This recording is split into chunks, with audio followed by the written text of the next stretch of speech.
Israel के Ashkelon में Hamas ने दागे रॉकेट, गाजा पट्टी से रॉकेट लॉन्च कर बनाया निशाना। इजराइल ने आज सुबह गाजा में की 1149 एयर स्ट्राइक, कल भी दागी थी करीब 800 मिसाइलें। गाजा पट्टी में हमास के 500 से ज्यादा ठिकानों पर इजराइल के हमले, कॉरिडोर से सटे 6 इजरायली गांव में लड़ाई जारी। गाजा पट्टी में फिलिस्तीनी रेफ्यूजी कैंप पर इजराइल का हमला, मलबे के ढेर से घायलों को बाहर निकालते दिखे लोग। हमास के आतंकी हमले में 700 से अधिक इजरायली नागरिकों की मौत, 2000 से ज्यादा लोग जख्मी। हमास ने 100 से ज्यादा लोगों को बंधक बनाने का दावा किया, सभी को कैद करके गाजा में रखा गया। हमास के हमलों पर इजरायली सेना की चेतावनी, कहा जिसने भी युद्ध में हिस्सा लिया उसे भारी कीमत चुकानी होगी। इजरायली नेवी ने गाजा बंदरगाह पर ऑपरेशन किया, हमास आतंकियों की बोट को तबाह कर दिया। इजराइल ने गाजा में रात के समय कई जगहों पर किया हमला, धमाकों से पूरा इलाका चमकता हुआ आया नजर। हमास के आतंकियों ने इजराइल की कई जगहों पर हमला बोला, रिहायशी इलाकों में निर्दोष लोगों पर किया ओपन फायर।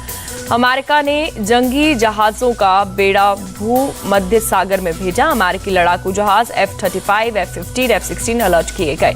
अमेरिकी राष्ट्रपति बाइडेन ने इजराइल के पीएम से बातचीत की, कहा इजराइल के लोगों के साथ खड़े हैं अमेरिका। अमेरिकी विदेश मंत्री एंटनी ब्लिंकन ने अपने सलाहकारों के साथ किया अहम बैठक, कहा हम इजराइल को जरूरी चीजें मुहैया कराने के लिए काम जारी रखें। यूएन में इजराइल के स्थायी प्रतिनिधि ने हमास के हमले को बताया अपराध, कहा मेरे देश में सैकड़ों लोगों की गई जान। इजराइल पर हमास के हमलों में मारे गए लोगों को दी गई श्रद्धांजलि, पेरिस में आईफिल टावर का बुझा दी गई लाइट्स। महबूबा मुफ्ती ने फिलिस्तीन का समर्थन किया, कहा इजराइल को दिखाया ट्रेलर, बंदूकें लंबे समय तक दब नहीं सकती। इस्लामिक स्कॉलर मुफ्ती मंजूर जियाई ने किया फिलिस्तीन का समर्थन, कहा अपने मुल्क की जमीन के लिए लड़ाई लड़ रहा है फिलिस्तीन। अलीगढ़ मुस्लिम यूनिवर्सिटी में फिलिस्तीन के समर्थन में पोस्टर, प्रदर्शनकारी छात्र बोले इजराइल फिलिस्तीन पर कर रहा ज्यादती। कांग्रेस नेता हुसैन दलवई ने किया हमास का समर्थन, कहा इजराइल ने लोगों के हाथों में दी बंदूक, गाजा पट्टी को किया कैद।